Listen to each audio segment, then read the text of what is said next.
আপনারা জানেন বাংলাদেশের স্বাস্থ্য সেবায় নার্সিংয়ের অনবদ্য পেশা, সেই পেশায় সেই মহান পেশায় আমরা নিয়োজিত রয়েছি। দুঃখের বিষয়, যখন সেবা পরিবর্তন ছিল তখন সেবা পরিবর্তন আমরা যখন দেখতাম নার্সদের একটি সম্মান ছিল, নার্সদের একটি অধিকার ছিল, একটি নিবিড় আশ্রয়স্থল ছিল। কিন্তু যখনই প্রশাসনিক কাজদের প্রদান দেওয়া হয়েছে, যখনই তারা এখানে নার্সদের উন্নয়নের কথা বলে, নার্সদের উচ্চশিক্ষিত হওয়ার কথা বলে, নার্সদের অধিদপ্তরের যোগ্যতা করার কথা বলে, আমাদের অধিদপ্তরে অধিগ্রহণ করে, তারপর থেকে আমরা দেখতে পাচ্ছি নার্সদের মধ্যে কেমন নির্বাচন তৈরি করা হচ্ছে, বৈষম্য তৈরি করা হচ্ছে, নির্যাতন করা হচ্ছে, শত শত কোটি টাকার ভর্তি বাণিজ্য করা হচ্ছে, তাদের নামে দুটোকে মামলা হচ্ছে, কিন্তু কোনো প্রতিকার হচ্ছে না। বন্ধুগণ, আমার পেশার অভিভাবক, যিনি আমার পেশাকে উন্নয়নের দিকে নিয়ে যাবেন, সরকারি আইন মোতাবেক তিনি অঙ্গীকারবদ্ধ, পরিশুদ্ধবদ্ধ, সংবিধিবদ্ধ, যাকে আমরা অভিভাবক মনে করেছি, মনে করি, তারা আমাদের পদোন্নতি নিয়ে তামাশা করে দীর্ঘমেয়াদী ষড়যন্ত্র হয়েছে। নার্সদের পদোন্নতি বঞ্চিত করতে করতে উচ্চভাবে নার্সদের শূন্যতা তৈরি করা হয়েছে। এগুলি বারবার আমরা বলে আসছি।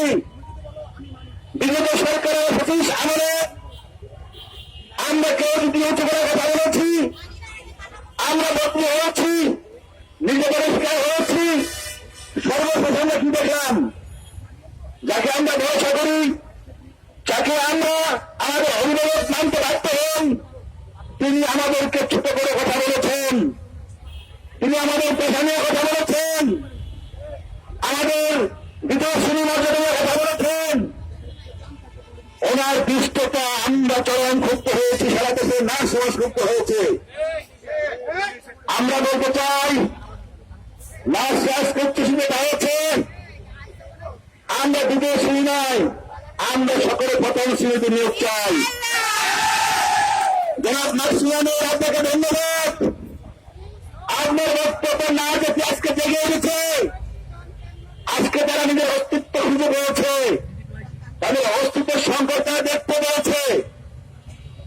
আপনি অতি সত্তর পদত্যাগ করে না যেতে গেলে ক্ষমা চান। আজকে আপনি পদে রয়েছেন, আগামীকাল থাকবেন না। সেদিন আপনিও পাবলিক, আমরাও পাবলিক, মনে রাখবেন, আসবেন কিন্তু বলবো না। বন্ধুগণ, আগামীকালকে আমাদের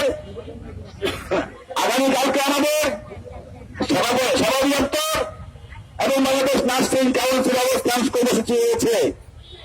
আপনারা নিজ নিজ দায়িত্বে সেখানে সময় উপস্থিত থাকবেন। আগামীকালকে আমাদের পরবর্তী কর্মসূচি ঘোষণা করা হবে এবং যে কর্মসূচি ঘোষণা করা হবে আমরা সেগুলি পালন করব। আমরা কোনো বিভাজন রাখবো না, আমরা একত্রিত হয়ে কাজ করব, আমরা অঙ্গীকারবদ্ধ।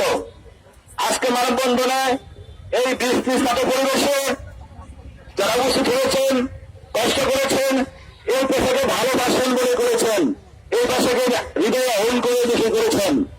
কিন্তু আমরা সেটা করো না, তারা নার্স না, নার্সিং পেশা কিছু বুঝে না। আমরা কমিটি দেখেছি, তারা কিছুই বুঝে না। তারা 95 মার্কস নিয়ে মিটিং করে আমরা 2 টাকা তোমার মার্কস করে রুগী ডিউটি করি। সুতরাং বন্ধুগণ, ভাবতে হবে, কাজ করতে হবে। আজকে কষ্ট করে এখানে আসার জন্য সকলকে ধন্যবাদ। পরবর্তী ঘোষিত কর্মসূচি আপনারা পালন করবেন। আগামী দিনে যেন আমাদের কমিটি সফল হয় সেই লক্ষ্যে সবাই থাকবেন। সকলকে ধন্যবাদ। এই কথা বলে আজকে এই মানববন্ধন যারা বুঝতে হচ্ছেন সমাজী দিনের সেই চলার্থী হসপিটাল, এনআইসিবিডি, নিকু, মেন্টাল, শিশু, নিপুর, চক্ষু, নিজ এবং বিভিন্ন প্রতিষ্ঠানের নার্সিং ইনস্টিটিউট এবং কলেজের শিক্ষার্থীবৃন্দ সকলকে ধন্যবাদ। এখানে যারা আইন শৃঙ্খলা সদস্য রয়েছেন তাদেরকে ধন্যবাদ, অন্যান্য যারা রয়েছে তাদেরকে ধন্যবাদ, মিডিয়া যারা এসেছেন তাদেরকে আন্তরিক ধন্যবাদ। আর আমরা ইতিমধ্যে সেখানে এসে কথা বলতে বাধ্য হচ্ছি। এই জন্য মৃত্যু আসলে কর্তৃপক্ষকে ধন্যবাদ জানতে পারছি এবং ক্ষমা চেয়ে নিচ্ছি। আশা করি আমাদের নেত্র এই দাবির পক্ষে তারাও কথা দিবেন, বক্তব্য দেবেন, সহযোগিতা করবেন। আমরা বিশেষ একটি নার্সিং কলেজ চাই।